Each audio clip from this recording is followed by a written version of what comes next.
भीम साथियों, स्वागत है आप सभी का मेरे शिल्पी अम्बेडकर चैनल में। दोस्तों, आज के एपिसोड 1073 एपिसोड है और इसकी शुरुआत मेघनाथ जी से होती है। जैसा कि आप सभी जानते हैं, मैंने पिछले वीडियो में ही बता दिया था कि मेघनाथ के आदमी भीमराव जी को समझ के शिशुपाल जी को ही पीट देते हैं और इसकी जानकारी उन्हीं लोगों को होती है। लेकिन वो लोग शराब पी करके एकदम नशे में सोए हुए थे, तो उनको मेघनाथ जी जगा रहे थे कि बताओ तुम मेरे बेटे को कहाँ पे छोड़ के आए हो। लेकिन वो लोग जग नहीं रहे थे, तो भीमराव जी समझ जाते हैं कि शिशुपाल जी कहाँ है, ये मेघनाथ को मालूम होगा। और श्यामला उनसे पूछती भी है कि बाबा आप इन लोगों को क्यों जगा रहे हैं। तो मेघनाथ कह रहे थे कि ये मेरा आदमी है और मैं चाहे उसे जगाऊँ कुछ भी करूँ, तुमको उससे क्या लेना देना है। राव जी उस समय समझ जाते हैं कि शिशुपाल जी कहाँ है, ये बस मेघनाथ जी को ही मालूम होगा। मेघनाथ जब बता नहीं रहे थे तो कह रहे थे कि अगर मेघनाथ जी को नहीं मालूम है तो इनको ज़रूर मालूम होगा, इसीलिए इनको ये जगा रहे हैं। वो अपने बाबा से कहते हैं कि बाबा जल्दी से पानी लाइए और इन लोगों को जगाइए, यही लोग जानते हैं कि शिशुपाल जी कहाँ है। उसी समय राम जी उन सभी के चेहरे पे पानी डालते हैं, तो वो लोग थोड़ा थोड़ा होश में आते हैं। उनसे मेघनाथ पूछते हैं कि मेरा बेटा कहाँ पे है, तुम जिसे मार के फेंके हो वो कहाँ पे है। तो आदमी बताते हैं कि एक पुल के नीचे मैंने उसको रख के आ गया। तो सभी भागते हुए वहाँ पे जाते हैं।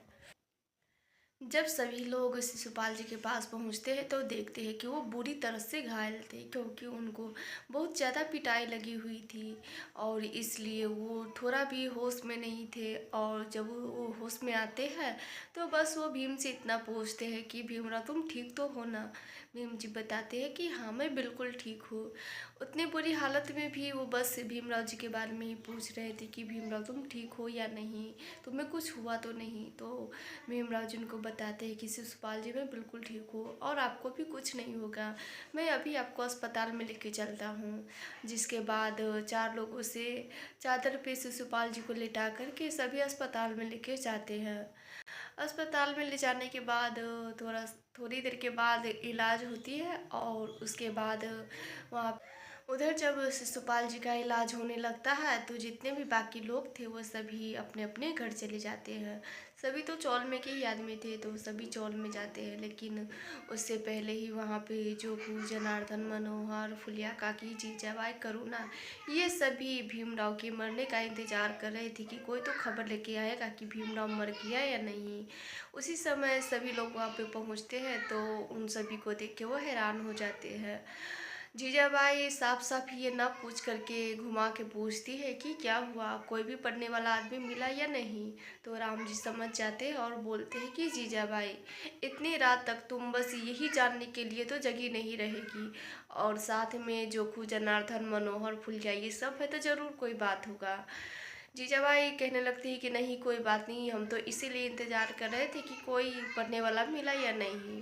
तभी लक्ष्मी कहती है कि नहीं बाबा, ये लोग इसलिए इंतज़ार कर रहे थे, ये लोग ये जानना चाहते थे कि भीमराव मर गया है जिंदा है। तो दीपक बताते हैं कि आप सभी को बता दें, भीम भैया बिल्कुल ठीक है और वो जिंदा है। दीपक उन सभी को बताते हैं कि मेघनाथ के आदमी भीम भैया को मारना चाहते थे, लेकिन भीम भैया की जगह पे शिशुपाल जी आ गए और उनको पिटाई ज़्यादा लग गया और वो अभी हॉस्पिटल में है। ये सुनने के बाद वो सभी लोग बहुत हैरान होते हैं, लेकिन उसके बाद सभी अपने अपने घर में चले जाते हैं।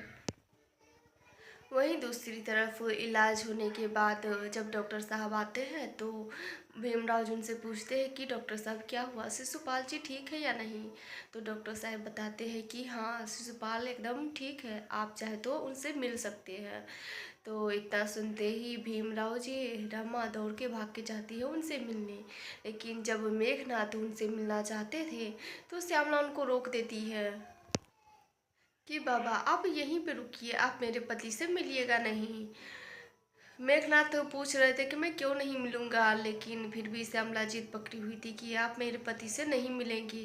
बाबा मैं आपसे कुछ भी नहीं मांगती थी, बस आखिरी बार आपसे मांग रही हूँ, बस आप मेरे पति से मिलिएगा नहीं। जिसे सुनने के बाद मेघनाथ वापस वहीं पे बैठ जाते हैं। उसके बाद श्यामला अंदर जाती है तो देखती है कि शिशुपाल जी ठीक है और वो भीमरामा से बात कर रहे हैं। सभी उनसे पूछते भी है कि शिशुपाल जी आप ठीक तो है ना। तो शिशुपाल जी बताते हैं कि मैं बिल्कुल ठीक हूँ।